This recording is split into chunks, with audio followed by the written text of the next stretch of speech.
3 ફૂટની ઊંચાઈ પણ જેમના મનોબળને ન રોકી શકી. મળો ગુજરાતના real life hero doctor Ganesh બારૈયાને. શું તમને લાગે છે કે નિષ્ફળતા એ જીવનનો અંત છે? તો જરા આ લડવૈયાને જુઓ, જેમને દુનિયાએ રિજેક્ટ કર્યા. આખું ગુજરાત હવે તેમને સલામ કરી રહ્યો છે. વાત છે ભાવનગરના સેવાભાવી ડોક્ટર ગણેશ બારૈયાની. શારીરિક મર્યાદાઓને મનોબળથી હરાવીને ડોક્ટર ગણેશ આજે સફેદ કોટ પહેરીને દર્દીઓની સેવા કરી રહ્યા છે. તાજેતરમાં ગાંધીનગર ખાતે આરોગ્ય મંત્રી શ્રી પ્રફુલ્લ પાનસેરિયાએ તેમનું સ્વાગત કર્યું. મંત્રીશ્રીએ યુવાઓને એક હૃદયસ્પર્શી અપીલ કરી, નિષ્ફળતાથી ડરો નહીં, ડોક્ટર ગણેશ જેવા લડવૈયા બનો. આજે જ્યારે નાની વાતોમાં યુવાનો આપઘાત જેવા પગલાઓ ભરતા હોય છે ને, ત્યારે મંત્રીએ ટકોર કરી કે તમારી એક ભૂલ તમારા માતા પિતાના સપનાઓને રોડી નાખે છે. હતાશામાં ખોટું પગલું ભરતા પહેલા તમારા પરિવારના ચહેરાને જરૂર યાદ કરજો. ડોક્ટર ગણેશભાઈની ગાથા કોઈ ચમત્કાર નથી, પણ સંઘર્ષ છે. MCI સામે સુપ્રીમ કોર્ટ સુધી કાયદાકીય લડત આપીને તેમણે સાબિત કર્યું કે જો ઈરાદા મક્કમ હોય ને તો નસીબ પણ ઝૂકે છે.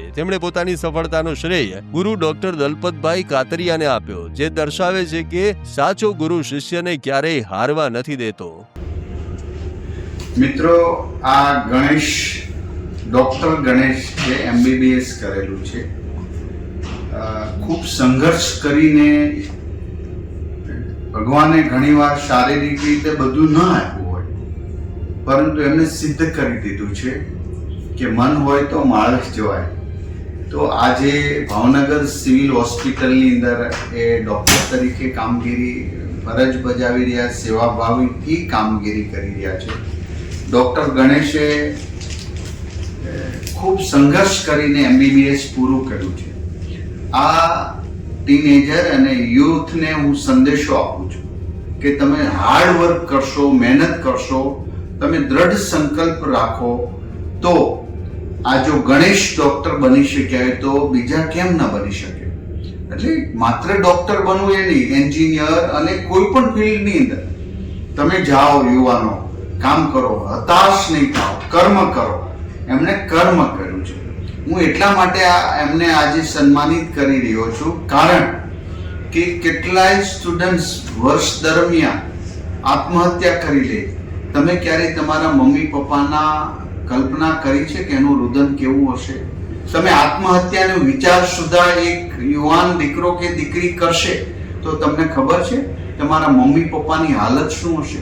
તમે એમના જીવ છો, તમે મમ્મી પપ્પાના સ્વપ્ન છો. આ ડોક્ટર MBBS ડોક્ટર ગણેશ સિવિલની અંદર સેવા આપે છે. હું આજે એમનું સન્માન કરી રહ્યો છું. યુથ માટે પ્રેરણારૂપ છે અને બધા જ મેડિકલ સ્ટુડન્ટ્સને પણ હું ખાસ વિનંતી કરું છું, તમે ભણો. કદાચ તમને ના આવડતું હોય, એટીકેટી આવ્યું, ફેલ થયા તો પણ હતાશા નહીં કરો. તમે તમારા મમ્મી પપ્પાને લક્ષ્યમાં રાખીને બીજી વાર પ્રયાસ કરો. આત્મહત્યા કે ડિપ્રેશનમાં આવવાનું બંધ કરીને હવે આજથી જે થવાનું છે થવાનું જ છે. બસ તમે હસતા ખીલતા હશો ને તો એ મમ્મીને ગમશે, પપ્પાને ગમશે. તમે હોસ્ટેલમાંથી ઘરે જાઓ અને મમ્મી પપ્પાને સમય આપશો, ભાઈને પણ સમય આપશો, બહેનને સમય આપશો. આ એક કુટુંબ વ્યવસ્થા છે. આ જ માનવીયતા અભિગમ છે. બસ આ અભિગમને પાણી પાઓ, વિચારો રૂપ પાણી પાઓ અને એને વટવૃક્ષ બનાવો. તમે સફળ થશો. ધ્યેયનિષ્ઠ કરો. આવા જ અવનવા વિડીયો જોવા માટે ફોલો કરો ઇન સેકન્ડ્સ.